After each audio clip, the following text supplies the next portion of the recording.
on earth is Dungeons & Dragons? I am so glad you asked. Dungeons & Dragons is one of my favorite games to play.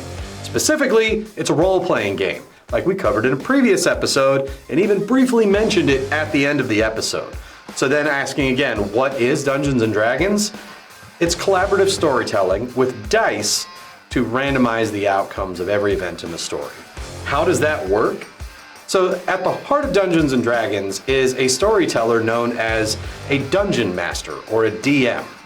That Dungeon Master is either going to take a pre-written adventure or make up one of their own. And then they're going to tell that story.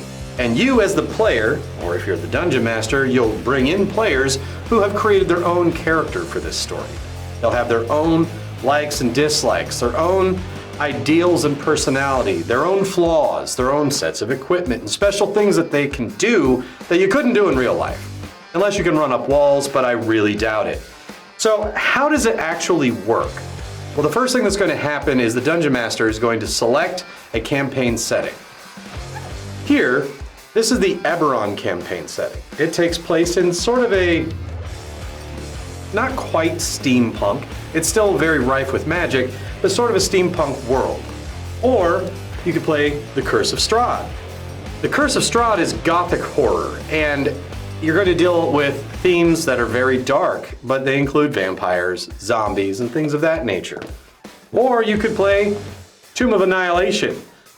Tomb of Annihilation centers around an ancient evil person, a monster known as a lich, and it takes place in the jungles of Chult.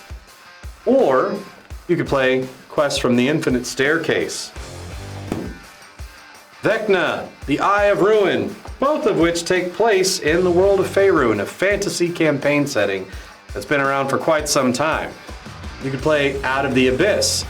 In Out of the Abyss, you're going to go deep into the lands beneath the surface, into an area known as the Underdark, where there's not much in the way of daylight, but there are glowing mushrooms and edible mushrooms and poisonous mushrooms and exploding mushrooms, and people that are mushrooms. There's just a lot of mushrooms.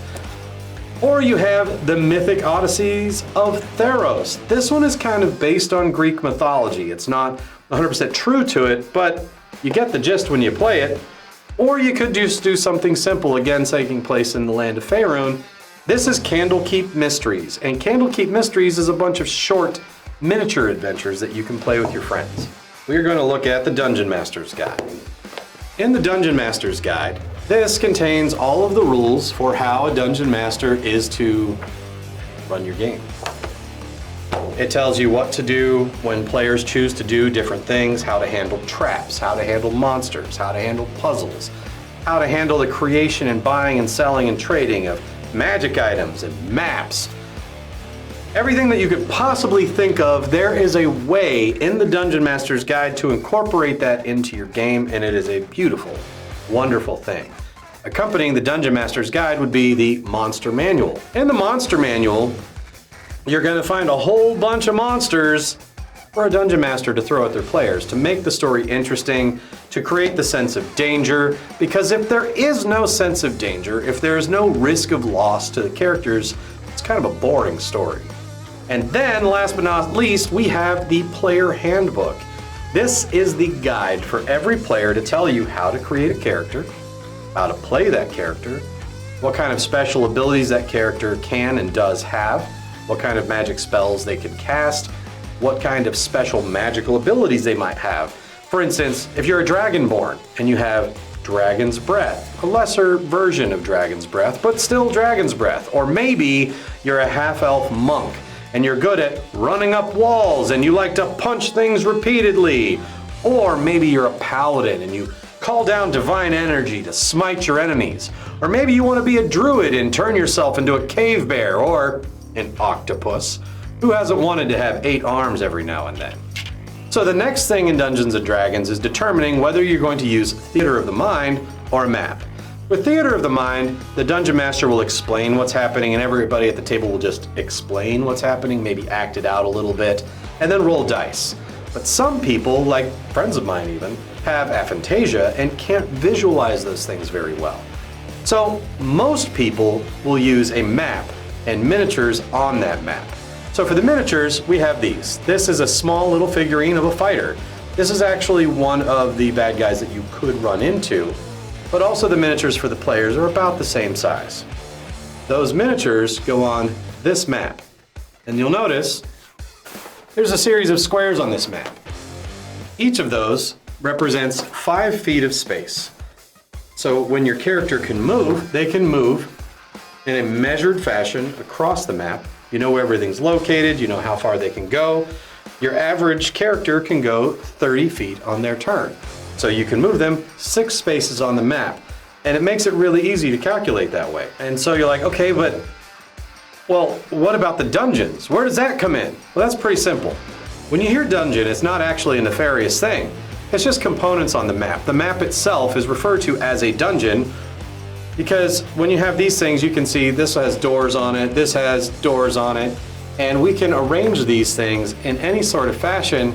But now you see that there's a door on either side and you can move people through the map.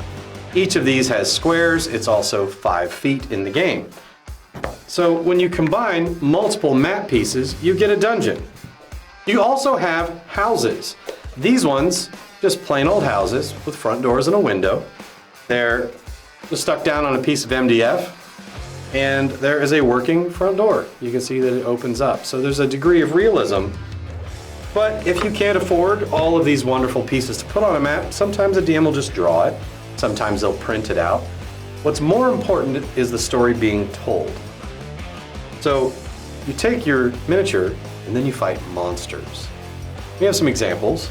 This is an undead minotaur. You can compare the size. The undead minotaur is much larger. We also have manticore, again for size. So a manticore comes from mythology. If you want to go a step farther, we have giants.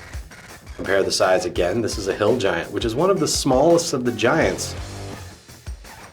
If you want to go something even bigger, this is another undead thing. This is called the zombie clot. It's just a bunch of body parts of a zombie that are now a living creature, and imagine your little tiny self having to fight this. Or, even better yet, dragons. Shadow Dragon is just one of many types of dragons in Dungeons and Dragons.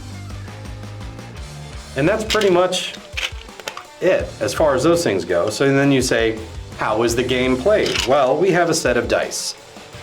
In this, we have a D4. So when you roll it, it's going to give you a number 1 through 4. The D6 is what most people know of as a die. You roll it and it'll tell you number 1 through 6. The D8 gives the numbers 1 through 8.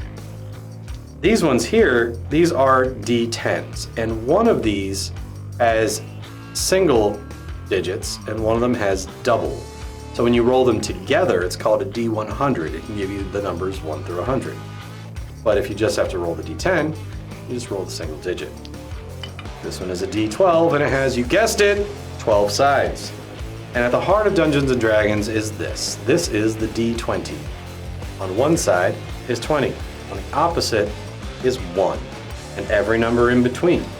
So when you play, you're going to roll your D20. You're going to apply any applicable skills that your character may have, and then the Dungeon Master is going to determine what the outcome is based on what you roll. For example, let's say that you are a monk, and you want to run up a wall, jump off that wall onto another wall, and then back down, playing some parkour. So running up the wall, that's just a very basic monk ability. That's an easy thing to do, but that jumping over it, we might call for an athletics check. Or since he's a monk, a dexterity check. Specifically, athletics or acrobatics. Those are skills in Dungeons and Dragons that can be trained. And then you're considered to be proficient with it, as if that's something that you've learned how to do in real life. So in real life, if you're good at knitting, that would be sleight of hand. But the same skill with sleight of hand could be applied toward picking pockets, picking a lock, hiding something quickly. So let's say you want to recall a piece of information, make a history check.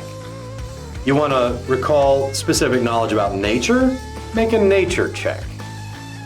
And so all of those skills combine to create an actual believable character in the story.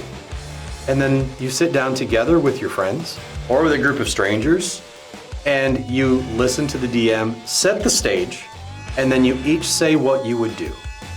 Now, there's points in time in the game where you may want to do something before someone else does. Or maybe the Dungeon Master has a monster that's getting ready to attack, and you want to be able to put your shield up to defend yourself before the monster strikes.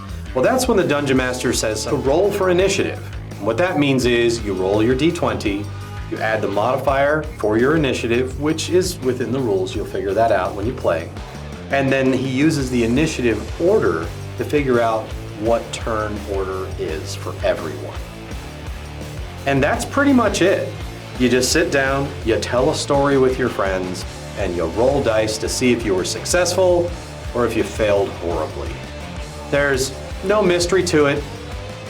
It's just a fun game where you get to forget for a moment that you might work office job or might be a greeter at Walmart, and instead, you are a powerful sorcerer that happens to be a turtle. Thank you very much. This has been James Explains.